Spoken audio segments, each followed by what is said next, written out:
What's going on, everyone, and welcome to NFL Nexus. This is where we peel back the curtain and really figure out what these teams are thinking. If you love getting into the nitty-gritty like this, do me a favor, hit that subscribe button, like this explanation, and definitely drop a comment with your thoughts.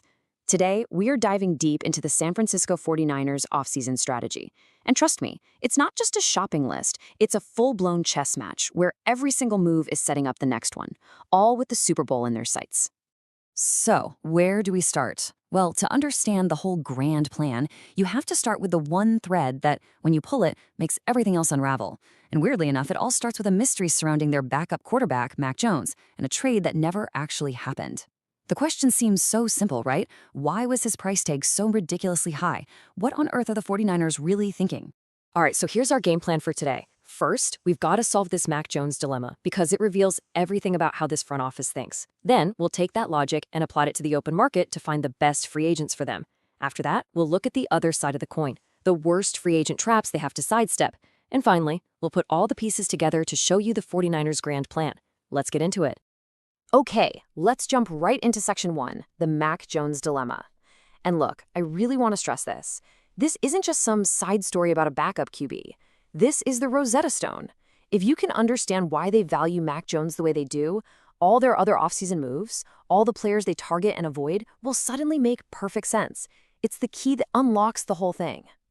So picture this, it's the NFL Combine. The whole league is in one place, and the rumor mill is churning. The word on the street is that Mac Jones could be had for the right price. And in a league that is absolutely desperate for competent quarterbacks, you better believe phones were ringing. It seemed like a no-brainer. The 49ers get some valuable draft picks back, another team gets a potential starter. But then, nothing. The combine ends and Jones is still a 49er, which got everybody asking, just what in the world were they asking for? And that's when this little nugget from Zach Rosenblatt at The Athletic dropped, and it just floored people. You see, the general consensus, the buzz, was that a second-round pick would probably get it done, maybe a third with some extra stuff thrown in. But Rosenblatt's reporting that the price was actually higher than a second-rounder. Let that sink in for a backup quarterback. Most teams in the league probably heard that and just hung up the phone. It sounds completely insane, right?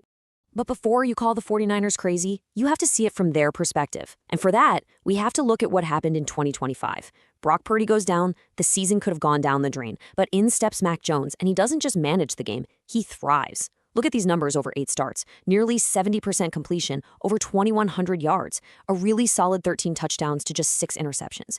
He kept a championship-caliber team right in the hunt. In their building, he's not just a backup. He's a proven, battle-tested asset who saved their season. And then GM John Lynch just came out and said it, plain and simple. This quote lays it all bare. He's basically telling the rest of the league, look, this isn't a garage sale. We're not trying to dump this guy. He's incredibly valuable to us, right here, right now. And that's the whole point. He is the best insurance policy in the entire NFL for a team with Super Bowl or bust expectations. How much is that peace of mind worth? Well, apparently it's worth more than a second-round pick. So, now we've cracked the code, right? The philosophy is clear. Place an extremely high value on reliable, proven assets that you know can perform in your system. So let's take that mindset and become a 49ers scout for a day. How does that philosophy translate to the wild west of the free agent market? Who are the guys that fit this specific, value-driven mold? First place you gotta look for the 49ers is always the defensive line. It's the engine of their team. And a name that just screams 49er football is Boye Mafe. Now think about this. They've had a front row seat watching this guy twice a year in their own division. There is zero guesswork involved. They know his strengths, they know his weaknesses, and they know he's a consistent problem for offenses. And here's the proof in the pudding. 146 pressures over the last 3 seasons. That ranks him 31st at his position. That number isn't a fluke. It's not one hot year. It's sustained, consistent disruption. For a front office that hates gambling on potential, this is exactly what they want to see. This is a known quantity. It's documented, proven production, and that's like music to their ears. And oh man, the fit in their system is just perfect. It's like a jigsaw puzzle piece clicking right into place. He's not just a speed rusher, he is tough and reliable against the run, which is non-negotiable on this defense. Then you put him on the other side of Nick Bosa. What's an offensive line supposed to do? You can't double team everybody. And here's the real chess move. Having Mafe on the edge allows them to get creative. Maybe kick a guy like Michael Williams inside on third downs and create absolute nightmare matchups. He just checks every single box. Okay, let's flip over to the offense. We all know Christian McCaffrey is an absolute superhero, but you can't have him taking every single snap. Even he knows that.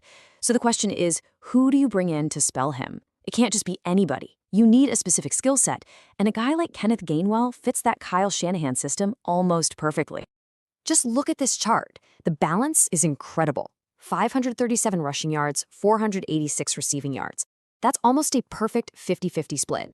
And that versatility is the absolute secret sauce in this offense. A running back who is a legitimate threat in the passing game means the defense can never, ever guess what's coming. When CMC comes off the field and Gainwell comes on, the playbook doesn't shrink. Nothing changes. That kind of seamless transition is unbelievably valuable. All right, next up. There's one ingredient that this 49ers offense has been missing.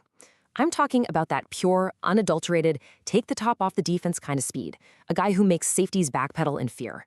And according to the source material, the absolute best candidate to fill that role is Alec Pierce from the Colts. A vertical threat does exactly what it says. It stretches the defense vertically. It creates space. And last season, you could argue Pierce was one of the very best at it. The guy can flat out fly. And think about what that does for everyone else. With a safety worried about Pierce running by him, that opens up all kinds of room underneath for Deebo Samuel, George Kittle, and Christian McCaffrey to work. Now, the risk is he's going to cost a lot of money, but the potential reward? It could elevate this entire offense to a whole new level. But what happens if the bidding war for Alec Pierce gets out of control? Well, this is where a smart, disciplined front office separates itself. They don't panic buy.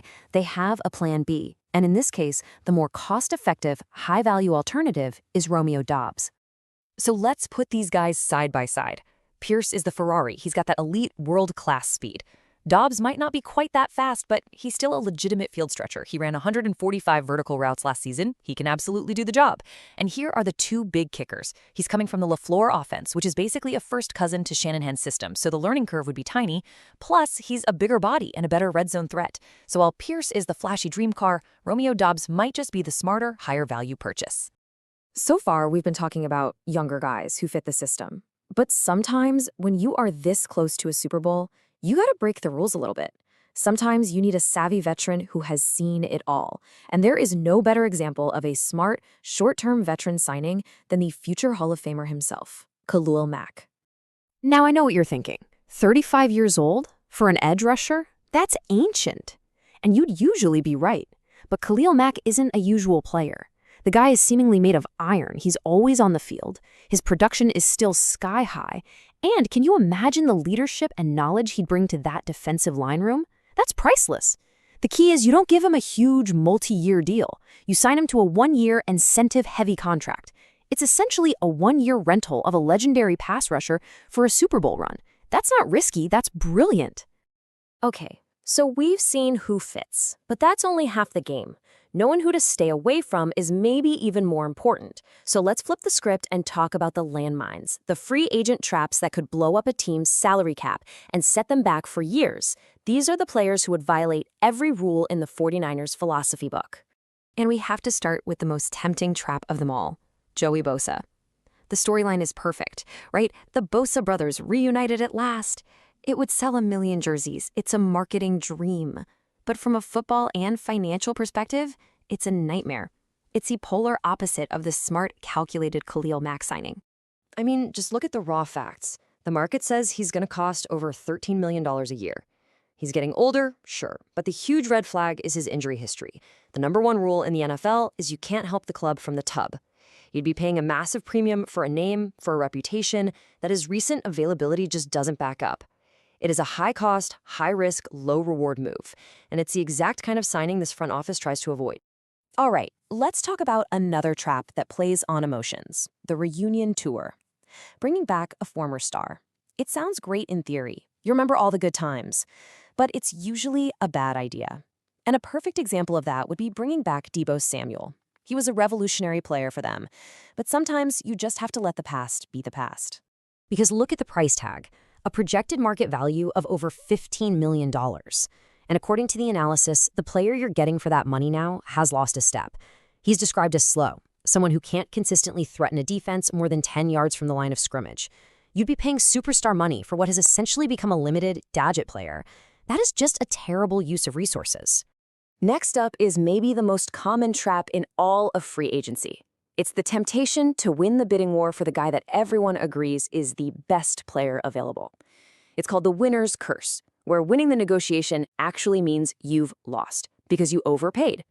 And this year's poster child for the winner's curse is defensive end Trey Hendrickson. See, the market sets the price. After Danielle Hunter signed a deal with $40 million guaranteed, you know Hendrickson's agent is walking into negotiations asking for the moon. So you would have to pay absolute top-of-the-market money for a 31-year-old who is coming off a season plagued by injuries. You are almost guaranteed to be paying for his past performance, not his future potential. The odds of him living up to that contract are incredibly low. It's just bad value. And we can wrap up our list of traps with a 2-for-1 deal here. Because wide receiver Mike Evans and cornerback Tyreek Woolen represent very similar red flags, even though they play different positions. They're talented guys for sure, but they are classic examples of poor value. With Mike Evans, you're paying for the name. He's a future Hall of Famer, but he'll be 33 and is also coming off an injury-filled year. You're paying for the reputation. Then there's Tyreek Woolen. He's a boomer-bust corner, described as a roller coaster. He'll make an incredible interception, and then he'll get burned for a 50-yard touchdown on the next play. That inconsistency is maddening, and you'd have to pay a lot for it at a position that isn't even a top priority. Both guys just represent a bad allocation of your money. All right, before we put the final bow on this thing and lay out the entire grand plan, just a quick reminder. If you're enjoying this kind of detailed breakdown, a great way to support the channel is by checking out our coloring books. Seriously, they're perfect for kids, grandkids, or even for you to just unwind with. The link is down in the description, or you can just scan that QR code on the screen. It helps us a ton to keep making explainers like this. Okay, now let's put it all together. So after going through all of that, here it is, the 49ers grand plan, broken down into 5 simple steps. 1. Know what you have in your own building and value it properly. That's the entire Mac Jones situation. 2. Don't buy the hype. Don't pay for a name or what a guy did 3 years ago. That's how you avoid the Joey Bosa and Mike Evans traps. 3. Target players who fit your system like a glove. That's your boy Mafe and your Kenneth Gainwell. 4. If you're going to sign an older veteran, make it a short-term, low-risk, high-reward deal. That's the Khalil Mack move. And 5. Be smart. Address your needs with calculated risks like an Alec Pierce, not desperate, market-driven spending on a guy like Trey Hendrickson. And it all boils down to this one final question. This disciplined, value-driven, and honestly pretty sustainable approach seems like the smart way to build a team, but is it the right way to finally get over the hump and win a Super Bowl? Or, in a league where championship windows can slam shut without warning, is this methodical approach actually a missed opportunity? Should they just push all their chips in the middle and go all in right now? That's the big debate. I want to know what you think. Drop your opinion in the comments below. Thanks for watching NFL Nexus. We'll catch you on the next one.